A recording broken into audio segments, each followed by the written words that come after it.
care to ensure a safe games, as Michio Ishida reports.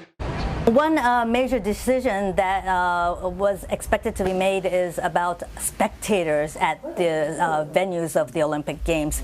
Well, it appears that the organizing committee wants to accommodate fans, but it cannot make the announcement at this point in time when the state of emergency is extended. And the Olympic organizers want to assure a safe and secure Olympic Games. So consolidating the medical system is important. It says that 2,600 doctors, 3,800 nurses, and more healthcare workers will work on shifts during the Olympic Games. The Olympic playbook, a second version has been released as a guideline, and a third version should be out in June. And this should finalize COVID-19 measures, movement of various stakeholders until their departure from Japan. Now, the key for Japan is safety of residents, so that they will not be so unhappy with the hosting of the Olympic Games, and that's by accelerating vaccination. At this point in time, only about 3% of the Japanese population has been fully vaccinated. The government assures that there's enough vaccination to go around, but there's a lack of those who can actually administer these vaccines to the public. So there's a lot the Japanese government must do ahead of the Olympic Games. And up next, a budget that would bring U.S. spending to levels not seen since World War II. More on President Joe Biden's $6 trillion spending plan next.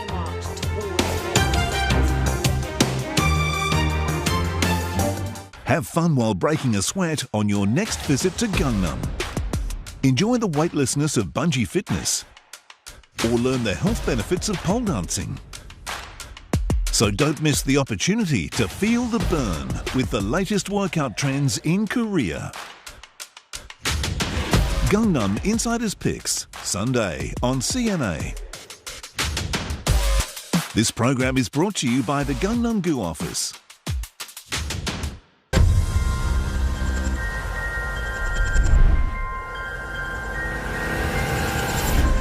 The internet, it's contributing to global carbon emissions.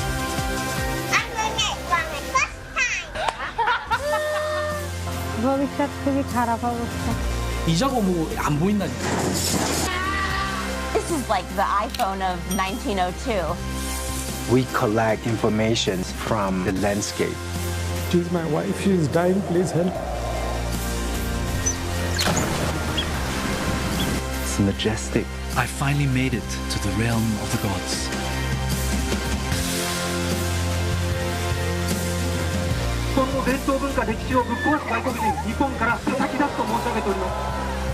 What would recipes from 100 years ago actually taste like?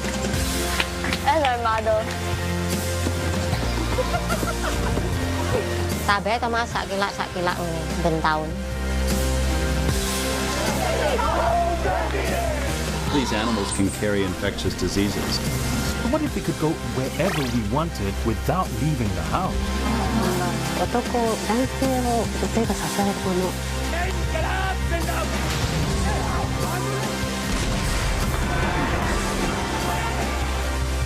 They should never have really stayed on board.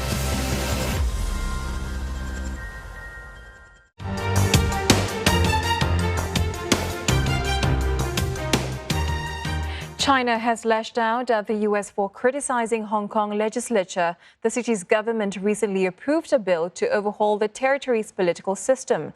Now, Beijing warns Washington not to meddle in the city's politics. 美方关心香港民主和港人权利是假，插手香港政治、干涉中国内政是真。我要再次强调。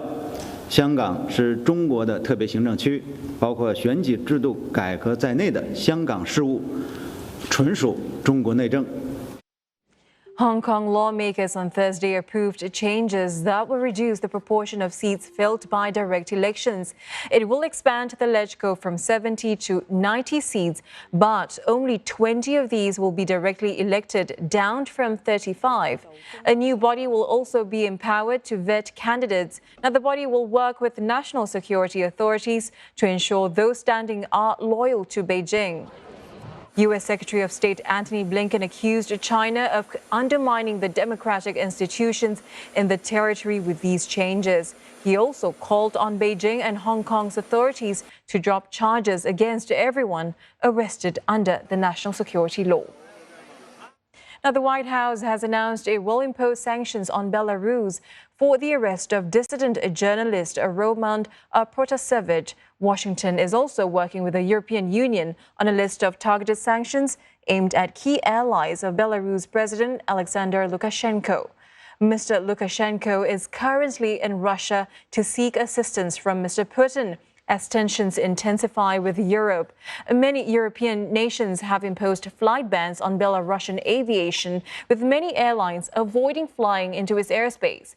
The overflight ban has led to several cancellations of flights between Russia and Europe after Moscow officials rejected flight plans that skipped the Belarusian airspace. Russia says the cancellations are purely technical, but it has raised concerns that the move could be a way of refusing to let European airlines land if they avoid Belarus. There was a big disturbance on the air traffic, but they still don't know if it is case by case, specific cases, or is a general norm from the Russian authorities in order to make European planes to overflight Belarus. We still don't know. At the same time, EU Chief Ursula von der Leyen has vowed a support package of $3.6 billion if President Lukashenko leaves power. The package is meant to help Belarus start a peaceful democratic transition. Mr. Lukashenko claimed a sixth presidential term in elections last August, but the opposition and Western diplomats say the vote was rigged. U.S. President Joe Biden has proposed a $6 trillion budget for 2022, combining his existing infrastructure, education and social welfare plans into one huge package aimed at transforming the economy. It would take government spending to its highest level since World War II. Jagruti Dave reports from Washington. Joe Biden's first budget of his presidency seeks to build upon measures he's already introduced in his $2.3 trillion American Jobs Plan and $1.9 trillion American Families Plan. Trillions of dollars are earmarked towards measures such as pandemic preparedness, combating climate change and investing in research and development.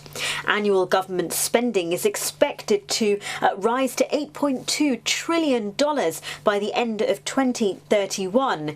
Biden's administration says the staggering injection of funds is necessary to allow the United States to compete with other countries, most notably China. It requests a 10% increase in the State Department's budget compared to last year, which a State Department spokesperson said would allow the United States to engage China in the Indo-Pacific and globally from a position of collective strength. Now, the White House predicts that economic growth would fall to 2% or less from 2022 to the end of the decade if the president's proposals are not approved.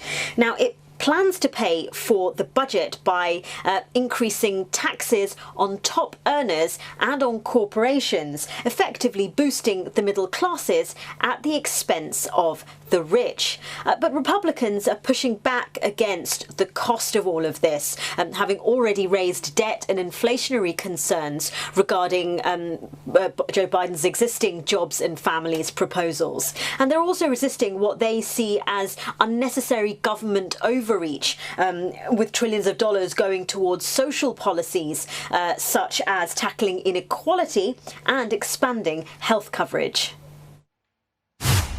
And one expert calls President Biden's budget proposal a bold step.